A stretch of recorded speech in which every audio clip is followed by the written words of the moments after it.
Sveiki, mani sauc Zana Miķelsens, darbojos kā pašnodarbinātais Ķekavas novadā.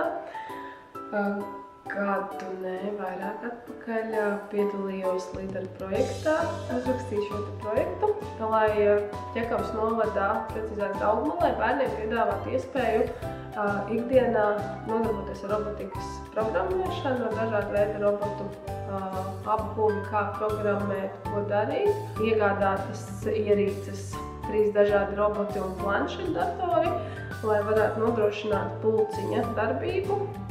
Un jau veselu gandrīz mācību gadu pusi, vienu semestru esam pilni darbojušies. Vai es ieteiktu citiem? Noteikti jā, nebaidīties un uzdrīkstēties. Noteikti izmantot iespēju, kad ir šāds piedāvājums, nebaidīties no tā, ka tas liekas, jā, sākumā atver sistēmu, kurā jāpilda, un tas ir šausmīgi grūti, neko nesaprotu.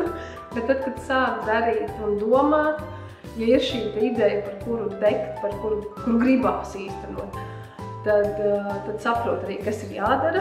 Un, ja nesaprot, tad ir opcija vienkārši runāt un prasīt padomus, jo tajā brīdī, kad tev liekas, kas te ir jāraksta un ko tur vajag, tad vienkārši pasaka to skaļi un būs kāds, kas var atbildēs. Vai pat tepat laikā arī Aiga ir ļoti atsaucīga un labprāt, ja tā arī teica, ja kaut ko vajag raksti, saki, palīdzēšu, izskaidrošu.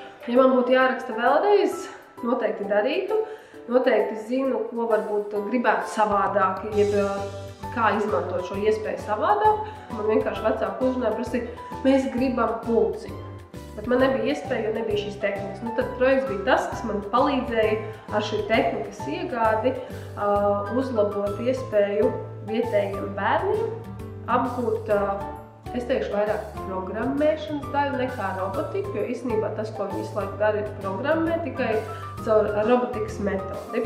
Reizi gadā cenšos arī veidot un radīt bērniem nometnes, kurās ir robotikas vai nu viens veids robotu vai vairāki tiek izmantot, atkarīgs no tā apjoma, cik mums ir, ja ir 3 dienu nometne, tad noteikti tas ir viens robots, ja tā ir nedēļas nometne, tad tiek izmantot visi roboti ar dažādu veidu uzdevumiem. Uzdevums, cik radošs skolotājs, tik radoši uzdevumi.